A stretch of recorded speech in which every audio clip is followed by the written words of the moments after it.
दुलाराय बर' फरायसा आफाद उदालगुरि जिल्लाया दिनै नोंथांमोनखौ लिंनानै मोनसे प्रेस मिट होनांगौनि जों बाध्य जादों। मैया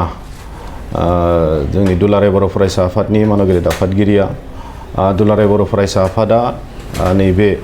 लकसभा बिसायख'थियाव मानि थाखाय बाहागो लादों आरो बेनि आन्दोआव मा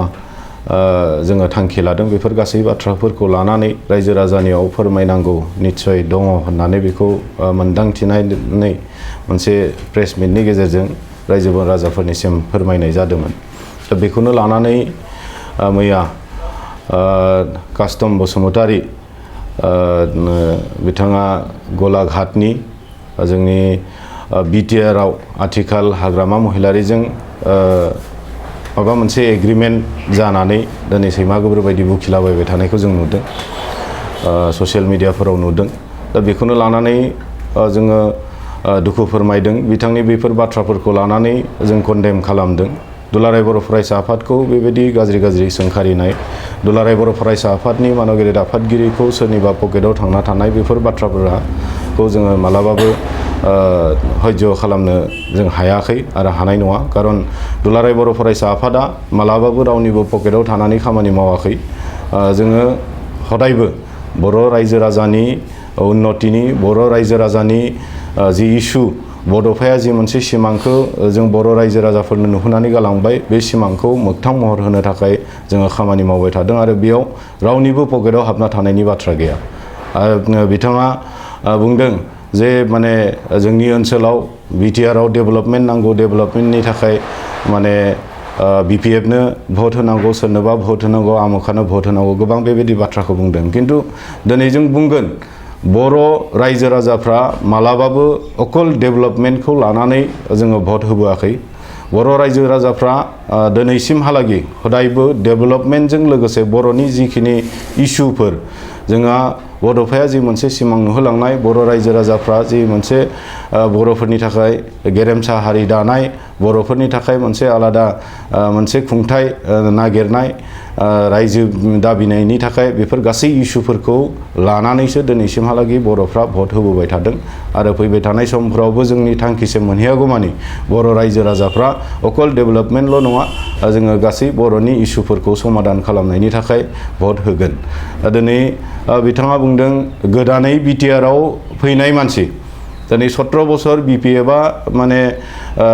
खुंलांबाय, बे 17 बोसोराव बेसेबां मा दुर्नीति खालामदों खालामाखै जों BTR बाखि बा बै समनि BTC बाखिनि मानसिफोरनियाव दङसै। आरो बेखौ बिथाङा दिनै गोदानै फैनानै जे डेभेलपमेन्ट खालामगोन, आमुक खालामगोन, थुमुक खालामगोन होननायाव रावबो गोजावनाय नङा। आरो बिथाङा बेफोरबायदि बाथ्राफोरखौ बुंनाया खोब माने थिग जायाखै। दिनै बिथांमोना बुंदों एबसुनि डिस्ट्रिक्ट कमिटिनि, आन्चलिक कमिटिनि साफ्रोमबो गावसोरजों फन रायलायदों, रावबो माने दिलीप सैकियानि थाखाय बा NDA नि बिजाथिनि थाखाय भट होआ बेफोरबायदि बाथ्राखौ बुंदों। किन्तु बेबायदि कुनु रावबो डिस्ट्रिक्टनि, आन्चलिकनि रावबो गुबुनजों बेबायदि जुगाजुग जानाय दिनैसिम गैया। आरो दुलाराय बर' फरायसा आफादा जों हदायबो दुलाराय बर' फरायसा आफादा जाय थांखिखौ मिरु हिसाबै लादों बेखौ जिल्ला आरो आन्चलिकआ आखरे आखरे पालन खालामनो थाखाय जों आवगायो, आगान होयो आरो बेयाव बिनि हेंथायै थांनाय गुबुन जेबो खोथा गैया। दा बिथांनि बे खोथाफोरा खोब माने मिसा। दिनै बिथांमोना बुंनो नागिरदों जे माने एकदम जोंनिनो बर'नि फिसा दिनै बिजाथि थासेयाव मानो गुबुन हारिनो भट होनो नागिरदों, बेफोर बाथ्राफोरखौ बिथाङा बुंदों। किन्तु कास्टम बसुमतारी फंबाय, नोंथाङा गलाघाटआव थानानै नैबे बड'लेण्ड ओनसोलाव आथिखाल आरो बिनि सिगां समफोराव मा जालांदों, मा जालाङाखै, सोर बेसेबां बर', सोर बेसेबां मा हारिनि, बेखौ नोंथाङा मा मिथिनो? बेफोरबायदि बाथ्राखौ बुंनायनि सिगां नोंथाङा दिनै हाग्रामाजों पलिटिक्सआव हाबनायनि सिगां बेफोर गासै बाथ्राफोरखौ बिजिरना नायनाया गाहाममोन। जे नोंथाङा माने जायखौ बर' होननानै दिनै एकदम एस्टाब्लिश खालामनो नागिरदों, बै व्यक्तिया बर'नि बेसांसिमहालागै थैदोङो, बै व्यक्तिया बर'फोरनि थाखाय बेसेबां माने खामानि मावखो, बेखौ नोंथाङा थिग बिजिरनानै नायग्रोनाया गाहाममोन। दा दिनै जों बिथांनि हिस्ट्रिखौ नायदों, जों नायोब्ला नुनो मोनगोन 1974 मायथाइयाव जितिया बर'फोरनि गेजेराव मोनसे रिभलिउसन फैदों जे जोङो स्कुलफोराव जोंनि माने फरायसाफ्रा दख'ना गाननांगौ, माने फालि लानांगौ, बेफोर बाथ्रा बिनि थाखाय जि मोनसे रिभलिउसन खालामदोंमोन बै समाव बर' माने जोंनि फरायसाफोरनि दख'ना खुना होनो नागिरग्राया सोर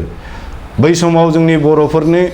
माने फरायसाफोरखौ दख'ना गाननानै थाङोब्ला फरायसालियाव हाबनायनिफ्राय बन्द खालामनो नागिरग्राया सोरमोन दा बेफोर बाथ्राफोरखौ नोंथाङा मोजाङै मिन्थिग्रोनानै बाथ्राफोरखौ बुंनाया मोजां सोरखौबा माने नों समर्थन होनाया मोजां दा दिनै नंबां जाबां बहानिफ्रायबा फैब्रबनानै धुमखिथु बिदै फैब्रबनानै जोंनि नैबे ओनसोलाव सोरखौबा नंथारिखौनो बर' माबा माबि होननानै नों बिबिरबां मोनसे थासारि खालामनो नागिरनाया बे मोजां जायाखै नोंथाङा बेसेबां माने थाखानि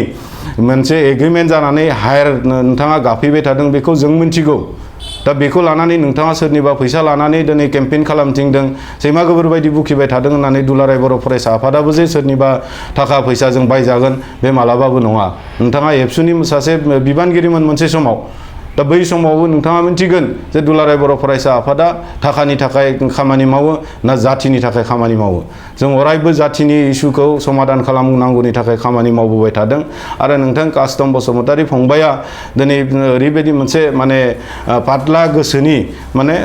सनसल गोसोनि मानसि बेखौ आरो रावबो बुजिनो बाखि गैला जे नोंथाङा जायनि थाखाय दुलाराय बर' फरायसा आफादाबो गावनि बिबानखौनो फोजोबग'नो हायाखिसै दा बिबानखौ नागारनानै थांनांबाय दा बेबायदि हेन मानसिया दिनै बेयाव जाथिनि बाथ्रा माबा माबि बाथ्रा बुंनानै माने थासारिखौ गुलुं गुजुं खालामनांगौ नोंहा खुनु मोन्थाय गैया नोंथाङा नोंथांनि बायदि जेरै नों सोलिबाय था खिन्थु बर' रायजो राजाफोरखौ बेबायदि मिसलिड खालामनो नागिरनाया बे मोजां जायाखै दा दिनै नोंथांमोनानो नाय सों जाय बेक्तिखौ नोंथांमोना बर' होननानै बुंबाय थादों बिथांखौ नोंथांमोनानो सों जे बिथाङा बर'नि थाखाय मा समाव मा खामानि मावदों बिथाङा जुदि बर'मोनब्ला दिनैसिमहालागै फंसेबो बर' राव बुंफेराखै जों कुनु मोनसे मेल मिटिङाव इभेन खुलुमबाय गोजोन्थों होननाय बिथांनि खुगानिफ्राय राव जों खोनानो मोनाखै मालाबा हनै माने पार्लियामेन्ट जिरायदों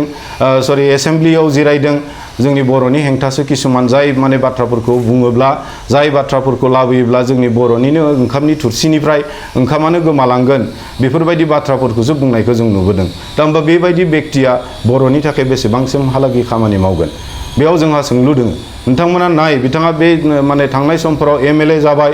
मन्त्रि जाबाय बै समाव बर'नि थाखाय मा खामानि मावदों बिथाङा मोनसे खामानि दिन्थि जोंनो बर'नि थाखाय खामानि मावनाय दा जोंहा हिस्ट्रिया बुंगोन जे ओरै सोनाब ओनसोलाव जोंनि उदालगुरि जिल्लानिनो सिङाव थानाय सोनाब ओनसोलाव मोनसे समाव न' बां सावग्लुंजोबजाबाय बैफोरनि आन्दोआव सोर सोरनि आखाइ दङमोन आखाइ गैयामोन बेफोरखौ नोंथाङा नाय जै समाव बर'आ माने आलादा रायजोनि थाखाय सोमावसारदोंमोन बै समाव सोरबा गुबुनजोंसो लोगो लानानै बर'नि आन्दलनखौ थेर बेथेर खालामनो नाजानायाव बिथांमोन माने बायदि बेक्तिनि आखाइ दङमोन गैयामोन बेफोरखौ नोंथांमोना नाय दा बेफोर गासै इस्युफोरखौ लानानै जोङो बर' हारिफ्रा बर' रायजो राजाफ्रा मालाबाबो बावगाराखै सोर माने दावखाया दावराय जानो नागिरनाय बेफोरखौ जोङो मालाबाबो बावगाराखै आरो दिनै दुलाराय बर' फरायसा आफादा सोरबा गुबुन हारिनि सासे बेक्तिखौ बिजाथिखौ जोङो माने देरहाहोनो थाखाय बा बिनि थाखाय खामानि मावदों होननायाव बेयाव जोंहा आन्दोआव जोंनि इस्यु दङ मोनसे सुक्ति जालांबाय 2020 मायथाइयाव बिनि माखासे दफाफोरखौ जोङो मावफुंनांगौ बिनि थाखायनो जोंहा सासे माने एमपि क'क्राझाराव जोंहा सासे जोंनिनो बर'नि बिजाथि जोङो मोनदों बिथांखौ देरहाहोनांगौ दा बेफोर गासै माने इस्युखौ जोंनि सुक्तिनि दफाफोरखौ मावफुंनांगौनि सार्थआव जिहेतु माने एनडिएनि सत्रसायाव बिथांमोननि गुडविलाव जोङो दिनै मोनसे सुक्तिखौ खालामनो हादों आरो बिनि गेजेरजों माखासे मानि दफाखौ जों मोनबोदों बैफोर दफाफोरखौ आखरे आखरे मावफुंनांगौनि थाखाय जोङो बर' रायजो राजाफ्रा भट होनो थाखाय आवगायदों बेयाव नोंथाङा गुलुं गुजुं मोनसे थासारि खालामना होनो बेयाव दा नाजा आरो बेबायदि बाथ्राफोरखौ नोंथाङा गुदि खोथा कुनु हिस्ट्रिखौ मिथियालाबासिनो नंबां जाबां बाथ्राफोरखौ लानानै दुलाराय बर' फरायसा आफादखौ सोंखारिनाय दुलाराय बर' फरायसा आफादनि मानाव गेदेर आफादगिरिखौ सोंखारिनाय गाज्रि बाथ्रा बुंनाय बिनिफ्राय नोंथाङा गोजानाव थानांगौ नोंथांनि केरेक्टार नोंथांनि गुतैखौ जों मिन्थिगौ आरो बेफोर गासैखौ नोंथाङा आन्दोआव लाखिनानै सोरखौबा नों दुसि खालामनो नागिरनाया बे नोंथाङा भुल जादों नोंथाङा बेखौ एसे मोजाङै बिजिरनानै नाय मानि थाखाय नोंथाङा बेबायदि अबस्थायाव दिनै थाफैनो गोनां जादों दा बेफोर बाथ्राफोरखौ नोंथाङा गावखौनो एसे सुद्राय गावखौनो नों थिग खालामनानै ला दा बेखिनिखौनो बुंबाय फैबाय थानाय समाव जाहाथे नोंथांनिफ्राय बेबायदि आरो गाज्रि राव दुलाराय बर' फरायसा आफादखौ सोंखारिनाय मानाय बेफोर बाथ्राफोरखौ जाहाथे जों खोनाफिना बेखौनो जों मिजिंथिदों आरो नोंथाङा जि गावनि जिउनि थाखाय जिउखौ दानांगौनि थाखाय नोंथाङा जि खालामनो नागिरदों नोंथाङा मावलां खिन्थु बेबायदि जाथि आरो माने जातीय आफादफोरखौ नों मिसलिड खालामनायनिफ्राय नोंथाङा गोजानाव थानांगौ दा दिनै माने बिथांमोना बुंदों माने डेभेलप दा दिनै डेभेलपमेन्टआ बेसेबांथो जाखोफालाय सोर बेसेबां डेभेलप खालामदों थिका मावनो मोननांगौनो BPFनो दायो थिका मावनो मोननांगौनि थाखाय माने दुर्गा दास बर'नो भट होनांगौ बर'फ्रा दा सोरबाया थिका मावनो थाखाय माने भट होगोन नामा दा बेफोर बाथ्राफ्राथ' बेसेबां जुक्ति दङ दा थिका मावनोसो बिथांमोना आवगायबोदों दा अब्ला रायजो राजाफ्राबो मिथिगौ जे नोंथांमोना मा उद्देश्य मानि थाखाय बेयाव नांथाबनानै दोङो थाखा फैसा लानानै माबायदि खालामबाय थादों दा बेफोरबायदि नोंथाङा आं दहायबो बुंबाय फिन खनसे बुंबावगोन जे बर' रायजो राजाफ्रा अकल थिका मावनो डेभेलपमेन्टखौ आन्था नायनानै मालाबाबो भट होबोआखै बर' जाथिनि इस्युफोरखौ समाधान खालामलांनांगौनि थाखाय एखेलगे डेभेलपमेन्टजों लोगोसे बर'नि जिथु माने इस्युफोर बे इस्युफोरखौ समाधान खालामनांगौनि थाखाय भट होबोदों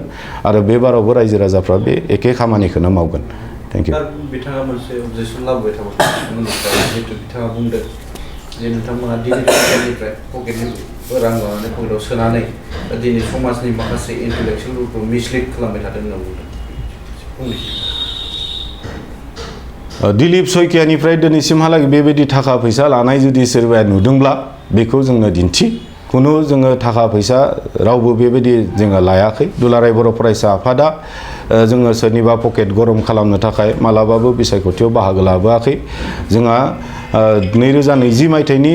सुक्ति खालामनायनि सिगांबो जोङो बाहागो लादों माने जोंनि जि मोनसे आन्दलन बे आन्दलना मोनसे फिनिशिं मोननांगौनि थाखाय सुक्ति मोनसे जानांगौनि थाखाय जोङो बै समाव बिसायख'थियाव बाहागो लादों आरो नैबे बाराव जोङो सानदोंमोन जे बिसायख'थिनिफ्राय जों एबाराव एसे जानगाराव थानानै माने बर' समाजनि थाखाय खामानि मावनो होननानै जों सानदोंमोन नाथाय माखासे मानि सुक्तिनि दफाफोरा जिहेतु गेजेर ससेयाव नों कभिडनि मोनसे थासारि थांबाय जायनि गेजेरजों जोङो माने सुक्तिनि दफाफोरखौ मावफुंनो हानाय जायाखै दा दुइ बोसोर मोनसे खमाय मोनदों बिनि गेजेराव जिखिनि हायो बे दुइ बोसोराव जोंनि सुक्तिनि दफाफोरखौ मावफुंनो नाजादों आरो बिनिनो माखासेया मावजाबाय माखासेया एसे आधुरा जानानै दङ माखासेया दासिम दांजायाखै दा बेफोर गासैखौबो मावफुंनांगौनि थाखाय जोङो देग्लाय NDA-खौ सापर्ट खालामनाय जादों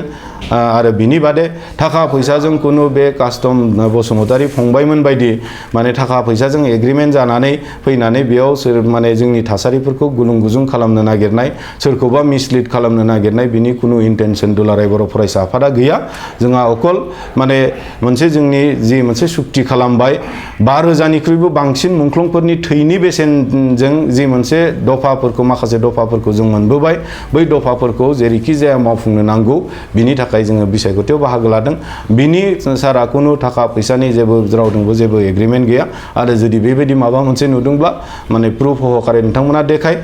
बिनि माने खेंफोरथिखौ जों होनो थाखाय जों रेडि